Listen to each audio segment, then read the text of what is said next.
Let's now consider some basics about the role of the European Central Bank.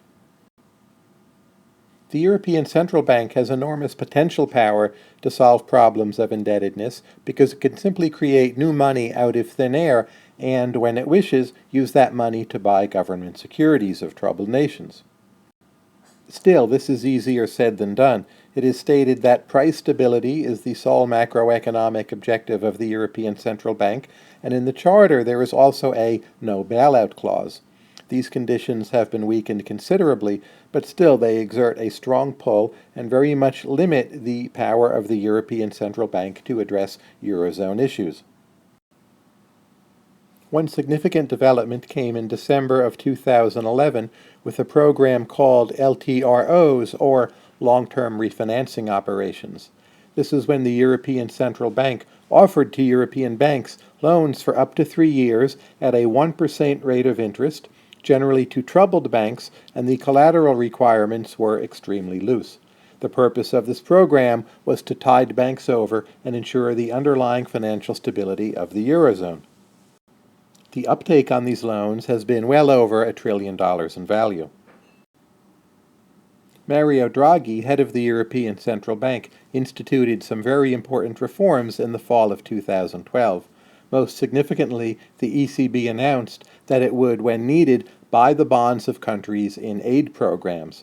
This is sometimes called OMT, or outright monetary transactions. This represents a significant step toward the ECB evolving into a lender of last resort for financially troubled Eurozone nations. There are several catches to this program. First, the ECB gets to insist upon economic reforms, so the ECB now all of a sudden is running aid programs and will be making decisions on conditionality, and the aid indeed truly is conditional on countries requesting bailouts and trying to improve their economies. What's also striking about OMT is that the ECB claims when money is lent to troubled governments are announced as not necessarily senior. This means that ECB lending does not make private loans to those same countries lower in value because they're further back in the line among creditors. As of early 2013, OMT appears to be really a big success. Some of the borrowing rates of troubled nations were in the range of 6 to 7%, and since then they have fallen closer to about 4%. That's really a significant change. What's interesting is how much this has succeeded without the ECB actually needing to buy any bonds at all. So it was simply the announcement of the capability of buying bonds that really drove so much financial progress.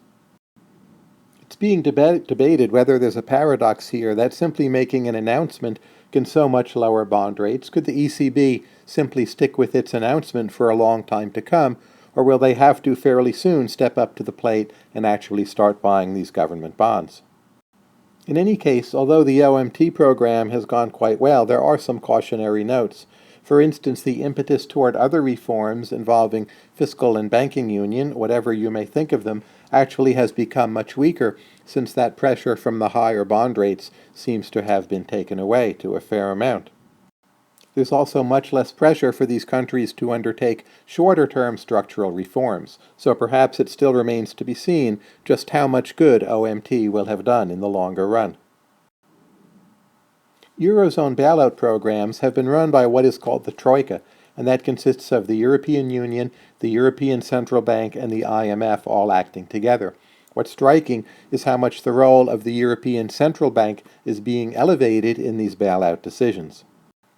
The ECB now has really quite a striking amount of both economic and political power, yet of course the institution really is not a democratic one, yet it has the ability to push around Eurozone member nations. In the longer run, we will see just how well this equilibrium holds up.